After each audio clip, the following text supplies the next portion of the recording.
ہاتھوں سے ٹونڈی، آنکھوں سے اندھی، کانوں سے بہری، زبان سے گونگی، نہ چل سکے، نہ پکڑ سکے، نہ دیکھ سکے، نہ سن سکے۔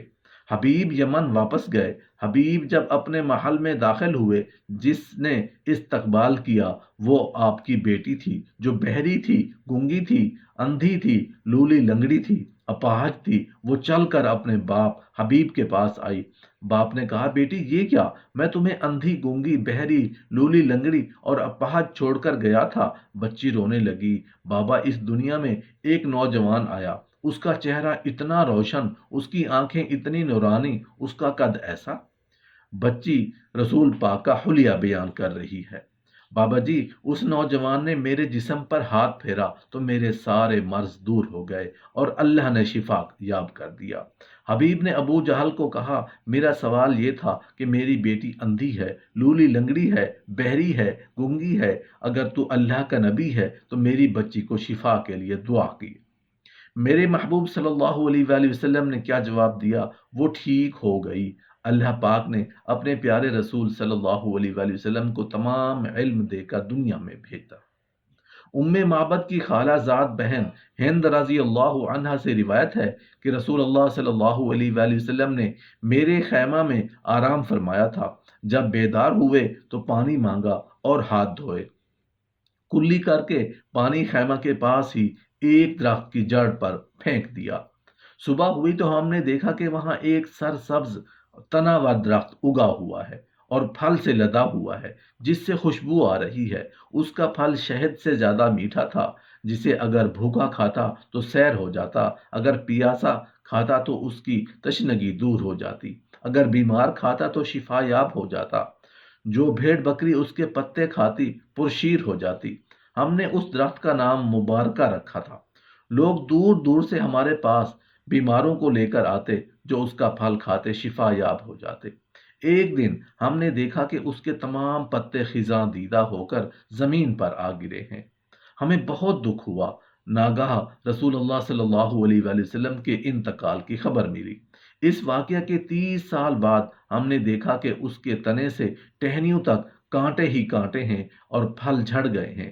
اس دن ہمیں سیدنا علی کی شہادت کی خبر ملی۔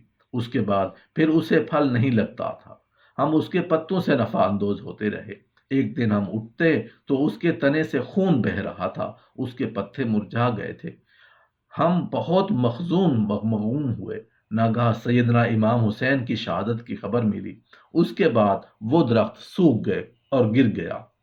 سفر ہجرت درپیش ہے۔ رسول اللہ صلی اللہ علیہ وآلہ وسلم مکہ سے سکونت ترک کر کے یثرب کے بخت خفتہ کو جگانے کے لیے اور اس غیر معروف بستی کو شہرت و بقا و دوام بخشنے کے لیے صحرائی علاقہ کو عبور کر رہے ہیں۔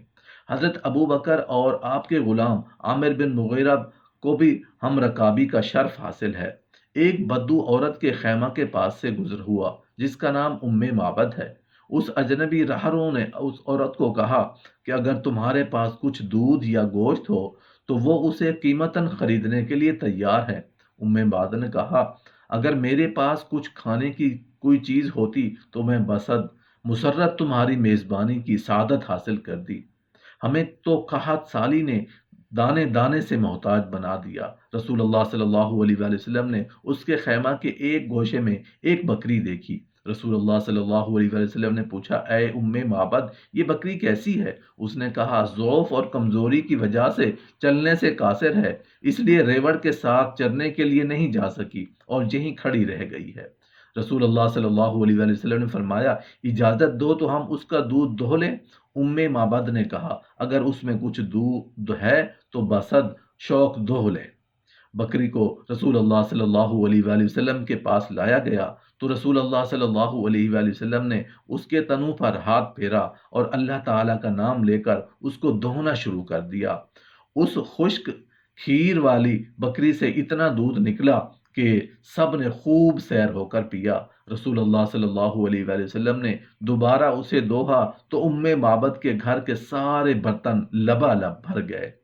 جب اس کا خاوند دن بھر کے کام کاج سے فارغ ہو کر شام کو واپس آیا تو خیمہ میں ہر برتن دودھ سے بھرا ہوا دیکھ کر حیران و ششدر رہ گیا۔